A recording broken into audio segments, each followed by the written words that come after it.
Welcome to our channel. Today we how to set up Adobe Illustrator to create brand icon sets, full guide step by step clearly.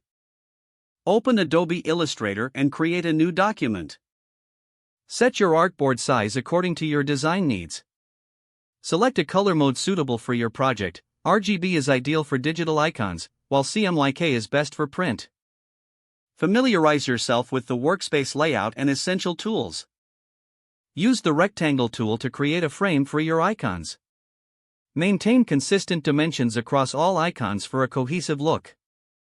Enable the grid by clicking on View, then Show Grid for precise alignment. Adjust the grid settings in Preferences if necessary, ensuring that the spacing suits your design style. Utilize the Smart Guides feature for snapping and aligning elements easily.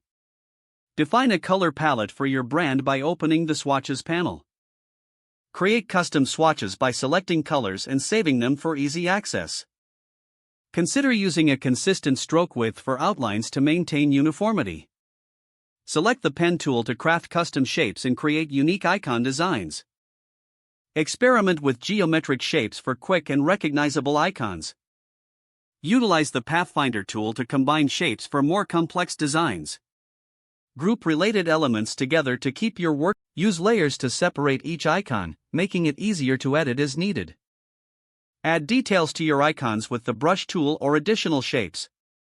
Ensure icons are scalable by keeping design simple and focusing on essential elements. Test your icons by viewing them at various sizes to ensure clarity. Export your icons by going to File, then Export to save in desired formats. Choose a file format that suits your usage. SVG is excellent for web, while PNG is great for transparent. Organize your exported icons into a folder for easy access. Review all icons to ensure consistency in style, color, and size. Make any necessary adjustments before finalizing your icon set.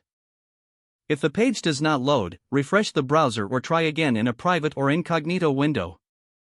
Make sure you are using the correct email address, then retype it carefully to avoid small typos. If your password is not accepted, use the reset option and create a new strong password you can remember. Don't forget to like this video and subscribe to our channel for more step-by-step tech guides.